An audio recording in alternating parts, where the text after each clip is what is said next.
Deep in the golden sands of Egypt, where the sun burns hot and the wind whispers through the ruins of ancient temples, there is a story carved in stone. It is the story of Horus, the falcon god, the sky lord, the protector of kings. For thousands of years, his image has watched over the land, his sharp eyes following the rise and fall of pharaohs.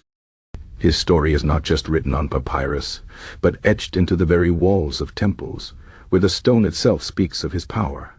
Long ago, before the first pyramids touched the sky, the gods ruled Egypt. Among them was Horus, the son of Isis and Osiris. His father, Osiris, was a great king, wise and kind. But his brother, Set, the god of chaos, was jealous. Set tricked Osiris, trapped him in a coffin and threw him into the Nile. Isis, the mother of Horus, searched the land for her lost husband. She found his body, broken and scattered, and with her magic she brought him back to life long enough to conceive a son. That son was Horus, born to avenge his father and reclaim the throne of Egypt.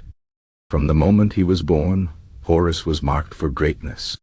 His mother hid him in the marshes of the Nile, where he grew strong under her protection. But Set, the murderer of Osiris, knew the boy would one day challenge him. The two gods fought not just once, but many times. Their battle was not just a fight of strength, but a war of magic, curses, and divine power. In one terrible struggle, Set tore out Horus' eye, but the falcon god did not surrender.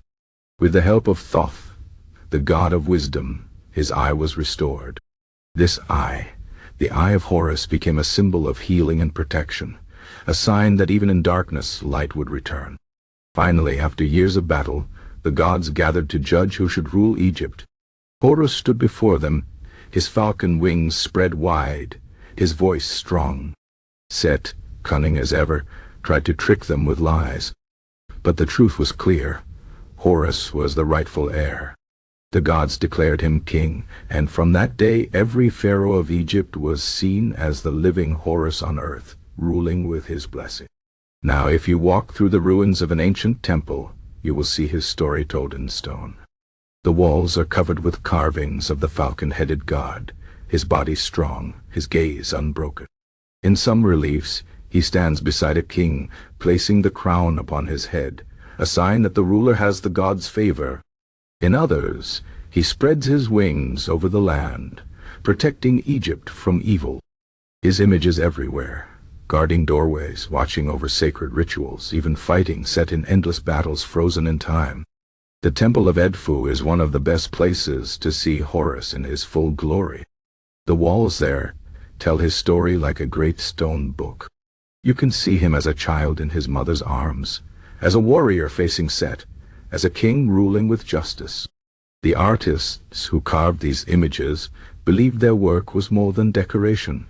It was magic. By carving Horus into the walls, they made sure his power would never fade, that his protection would last forever.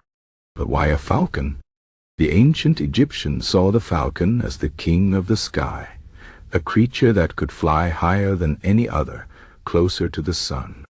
Horus was the sky itself, his right eye the sun, his left eye the moon, his wings the endless blue. When a pharaoh looked up, he saw Horus watching over him. When a farmer worked the fields, he prayed to Horus for a good harvest. The falcon god was not just a story. He was life, order, the balance of the world. Even today, his eyes seem to follow you in the temple shadows. The stone may be worn, the paint faded, but the message is clear. Horus still watches. His story is not forgotten. And as long as the temples stand, the falcon god will remain, carved in stone, forever.